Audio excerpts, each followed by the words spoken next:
Hello everyone. Today we are going to examine the mediator effect, which is basically the indirect effect, right? We are going to use a model looks like this. Okay, here, these ones are the direct effect, right? And then what is the indirect effect? Indirect effect refers to the relationship between SCES and 71 by way of 67, right? So you see the path from SCES to 67, okay? This is the indirect effect, right? So actually we are going to test whether this indirect effect is meaningful, right? By using the Amos, right? So today we are going to use data on this model, and before we go into the Amos, right, I'm going to explain a little bit about the procedure, right? In order to examine whether the indirect effect is meaningful, so you need to draw a structure model, right? So step one, you draw the structure model, right? Just like what we did before, right? And second step is you are going to connect, right, your model to the corresponding data file, right? So that's the second step, right?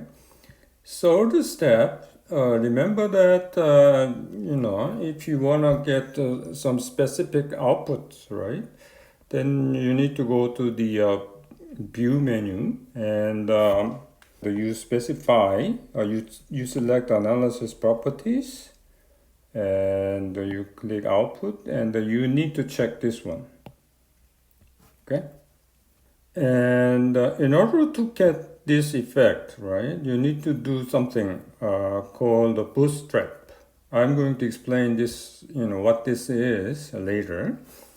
Anyway, you go to the view, and you select analysis properties, and you will see a small window, right? And then you select the bootstrap, okay? And you check the perform bootstrap, okay? And you also check the bias corrected confidence interval. And you need to check either this one or Monte Carlo, okay? If your data is like a covariance matrix or a correlation matrix, then you need to check Monte Carlo, okay? If you have a covariance matrix or correlation matrix data, then you need to check Monte Carlo method, okay? If you have raw data, then you select bootstrap, right? ML refers to the maximum likelihood, right? I don't know whether you are familiar with Monte Carlo. Monte Carlo is a kind of a simulation method, right? And in step 5, you calculate the estimates, right? And once you have done this, then you can view your output, right? And you go to the view to see the output. You go to the view, and you check text output and estimates, right? And you select the matrices, and you see you check the standardized indirect effect, right? And you'll see the numbers for the indirect effect, right? You need to check whether this effect is meaningful, right? So in order to check the meaningfulness of the indirect effect, you go to the view and text output estimates, and up to this part is the same as before, right? And then you click these ones, right? And you follow these ones, and eventually you need to check this one, right? P-value.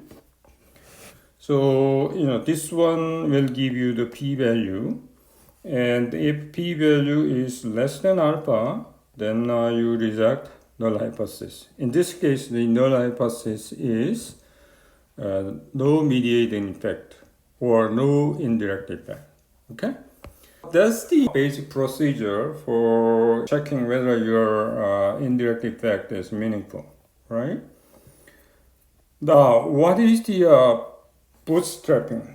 Bootstrapping is a kind of a method of resampling. I'll talk about this one by using the number shortly. And this one is used to estimate, right, population parameter without assumption about population. So it's a very useful, you don't need to assume what kind of population you have, right? And also, it is very advantageous in a sense that it works with a small sample, right? Usually you have to have a big sample, right? But when you use bootstrapping, it doesn't matter whether you have big sample or not, right? So it works with a small sample. So I'm going to compare estimating population parameter without bootstrapping and estimating a population parameter with bootstrapping. So estimating a population parameter without bootstrapping, in order to do this, right, you take sample from population, right? And then you compute sample statistic, right? Either X bar or S, right? Then you can estimate population parameter like mu by using X bar and S, right? By using this, right? Now, if you want to estimate population parameter with bootstrapping, right? Then you take a very small sample from population. For example, suppose you take 5 data points, right? And next step is to you create the samples with the replacement, right? This one is called the resampling, right? So using these numbers, right? You create a set of samples like this, right? With replacement means what? Suppose you take 4 out of these 5 data points, and then you put 4 back in the in the population again, and then you take another sample, right, from this. So 4 can be selected again, right? In doing so, you can create lots of samples from this population, right? Lots of samples. And then you compute X bar for each sample, right? So you compute X bars for these, and so on, right? And then you arrange the sample means in ascending order, and you find the confidence interval for mu, right? That's the process of using bootstrapping, okay? It is quite useful. You don't need to take a big sample from population, right? Even if you have a small sample, you can still estimate population parameter, right? So what we are going to do is go to Amos, and then we'll go through the procedure that we have seen here, right?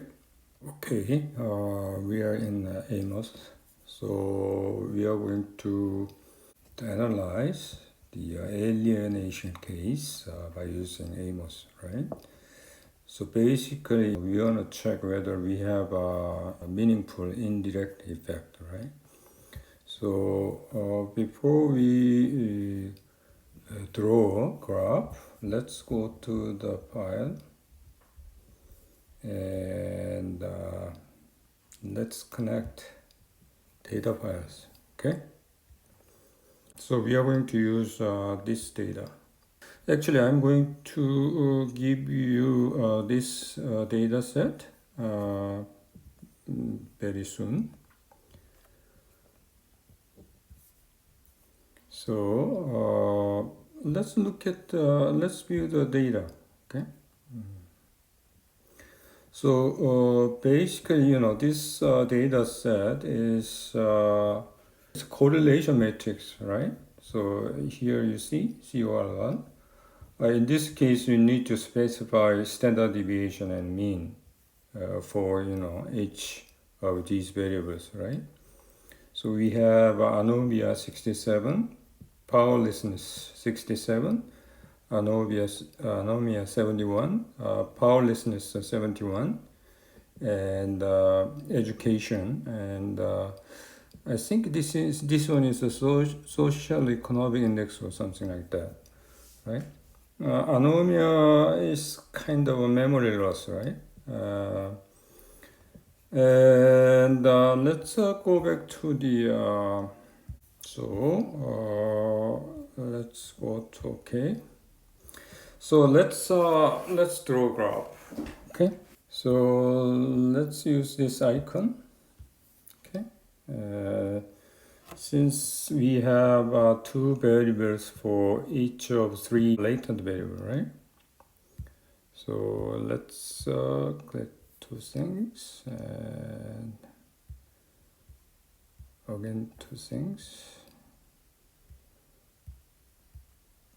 Okay.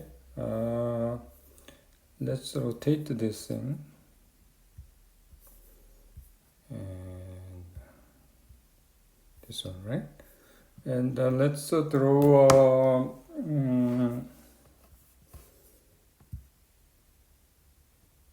arrow from here to here, right? And also here to here, and also here to here, right? And let's say let's name this one as 67, right? 67. Okay, and let's name this one to 71. And let's move down here, and this one is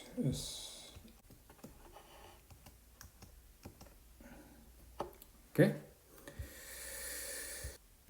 Let's close this window and let's click this one.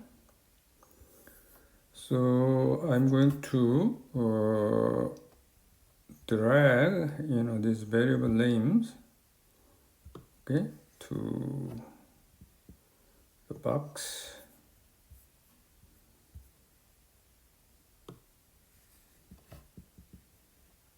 Here goes down here.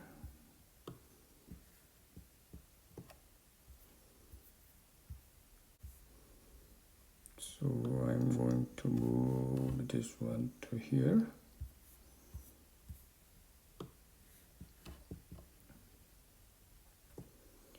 Here. Let's close this.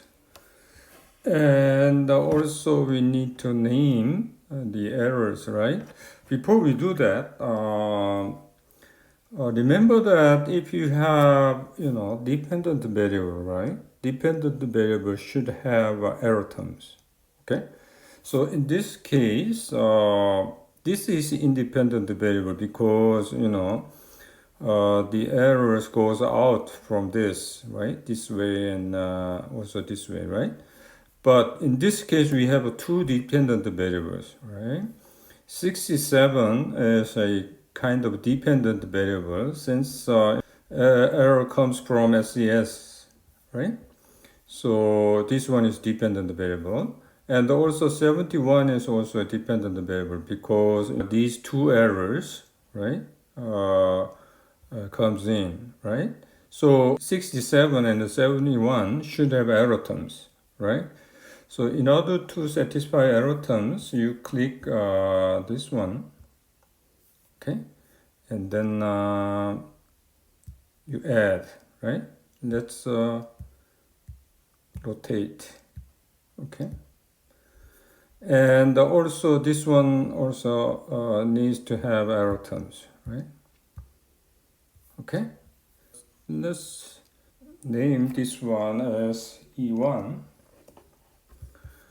and this one E2 and let's say this one is E3 and E4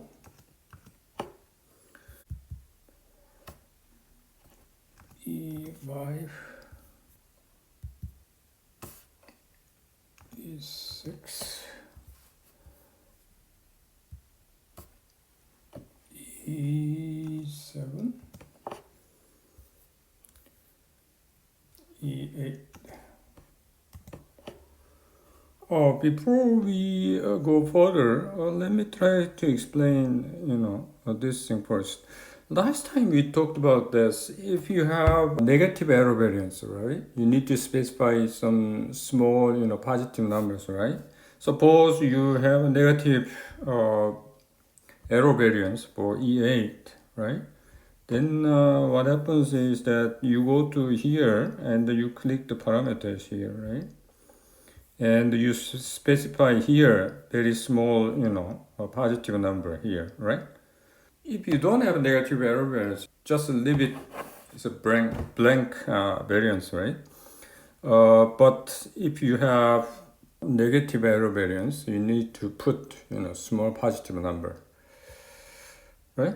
Now, actually, in the original model, we had actually the correlation between anomia 67 and then anomia 71, and also we have a correlation between powerlessness 67 and powerlessness 71 because you measured these things, right? And 67 also in 71 for the same people. So in that case you can expect that there is a significant correlation between these things, right?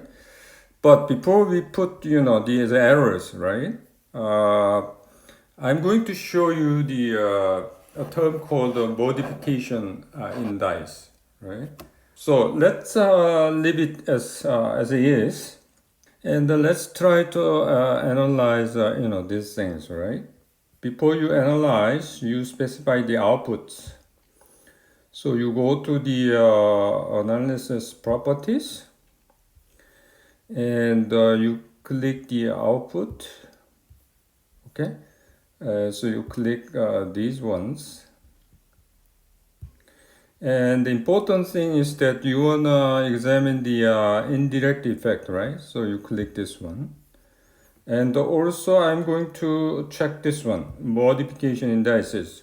Basically, this one shows that if you add some relationships between variables or error terms, it shows that how much of the chi-square value decreases. If the chi-square value decreases, it's good news for us, because remember that you don't want to reject null hypothesis, right? Which is what? Observed matrix is equal to the theoretical, right? So if chi-square is very big, right, there is a good possibility that you reject null hypothesis, right? So smaller chi-square is better. This one, so basically, I'm going to examine the actual output, but this one shows that in order to reduce chi-square, right, what kind of relationship you should add into your model, right? I'll talk about this when we examine output, right? In this case, the threshold value for modification indices is 4. That means if the amount of decreases in chi-square is less than 4, right? Then this computer output doesn't show that, right? So this the threshold value, right? In order to check whether you have a meaningful indirect effect, right? You need to perform bootstrapping here. We talked about this, right? So you click bootstrap here, and you click this one, and also you click this one. Also you click this one, right?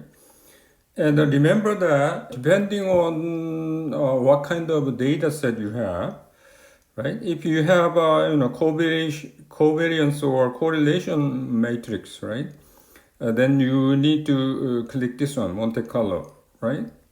And if you have raw data, then instead of this, you click Bootstrap ML, right? This one. So since we have correlation matrix, right? So we need to check this one, right?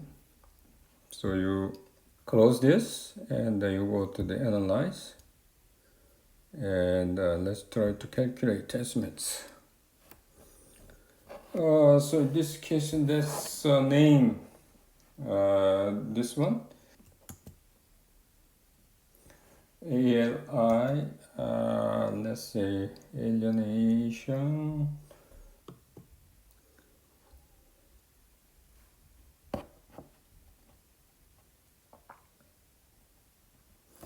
So it's done, analysis is done. So let's go to the view here and go to the text output.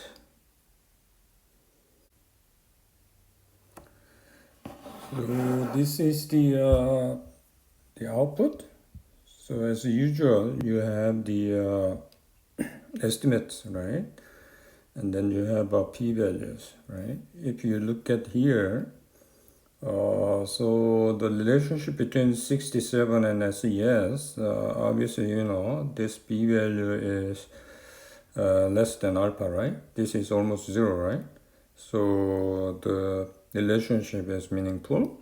And also the relationship between 67 and 71, also you have a meaningful relationship since the p-value is almost 0. And also the relationship between 71 and SES, also we have a meaningful relationship here, right? And this is the standardized regression rates. Remember that these ones comes from when you have data which is standardized, right? And also you have the the variances.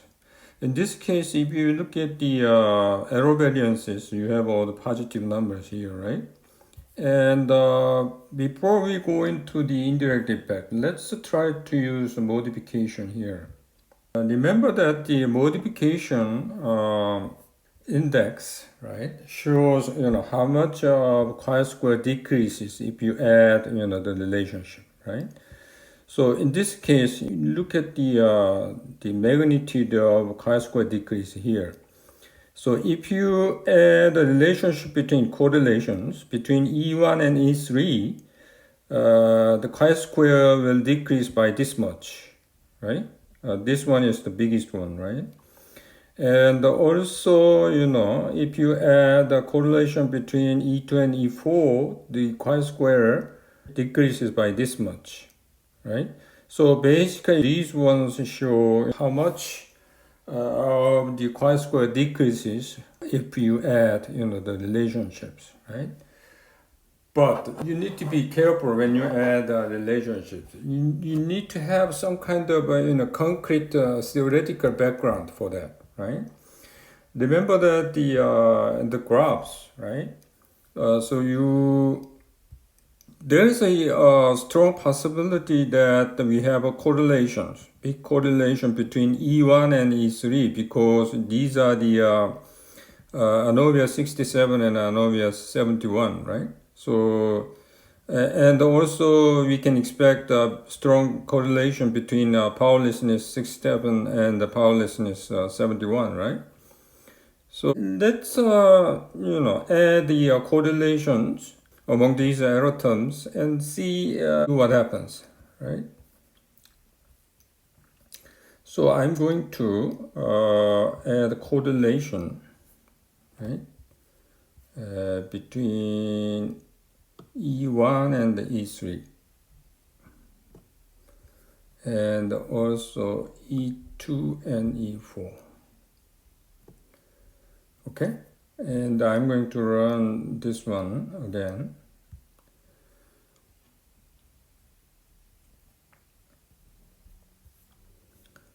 See what happens.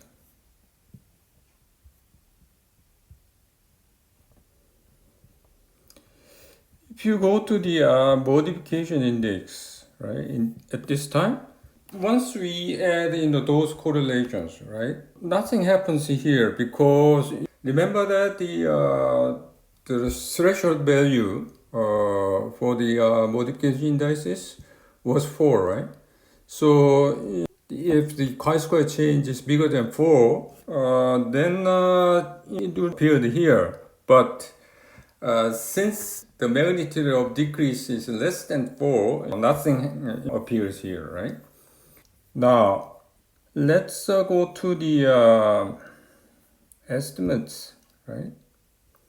And you click the matrices, okay? Let's try to examine the indirect effect here, right? So you click standardize indirect effect.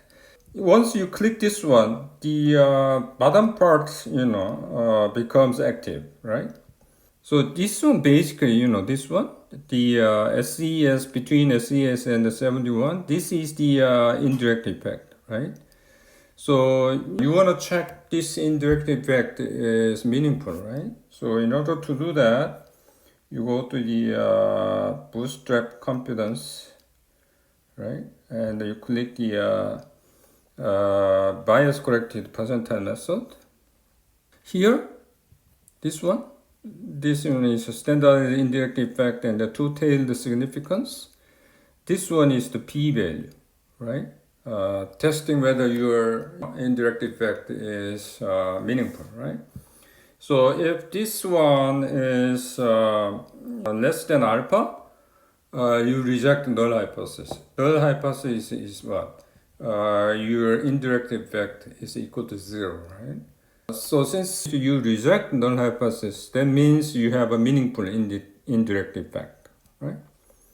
So this is the way you examine the indirect effect, right?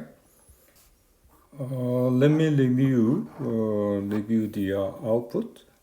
All right. So remember that before we add correlations between the E1 and E3, and also between E2 and E4. This is the results here. The chi-square value was 71.544. Before we add the correlations, right? Now, remember that we saw the results for the modification indices, right? If we add these correlations between E1 and E3, the magnitude of chi-square decrease is about 40, right? If we add the correlations between E2 and E4, the chi-square reduction is around 26. So if you add these two things, almost 66, right? So if we add those two correlations, you deduct those sum of the chi-square from this, right? So if we add these correlations, the chi-square decreases, right, up to 4.77, right? A significant reduction in chi-square, right? As I said, smaller chi-square is better because you don't want to reject null hypothesis, right? So basically, if you add those two correlations, you have a better model, right? Now, in terms of the parameters here, so all of these parameters are meaningful, right? Because these p-values almost zero, right? So you reject null hypothesis, which is what the parameter value is equal to zero, right? So basically, your model was what 67. 71. Here you have a SES, right? So you have here, right? So SES to 67, suppose this is P1 and P2 and P3, right? So you test P1 is equal to 0, right? Obviously, in the alternative hypothesis, you have P1 is not equal to 0, right? Here you have a p-value of this, right? So it's p-value is almost 0, so you reject the null hypothesis, right? Same goes for the P2 and P3, right? So in this case, we are examining not these ones, but indirect effect, right? So indirect effect, standardized indirect effect was this, right? But you need to check, whether this one is meaningful, right? So you check the p-value, right? So in this case, the p-value is 0.09, right? So this one is less than alpha, right? So you reject the hypothesis, right? So indirect effect, right? Indirect effect is equal to 0. Indirect effect is not equal to 0, right? That's the hypothesis that you test, right? So in this case, you reject, right? Reject the hypothesis, okay? Because your p-value is less than alpha, right? So you reject the hypothesis. That's it, right? So we'll take a break.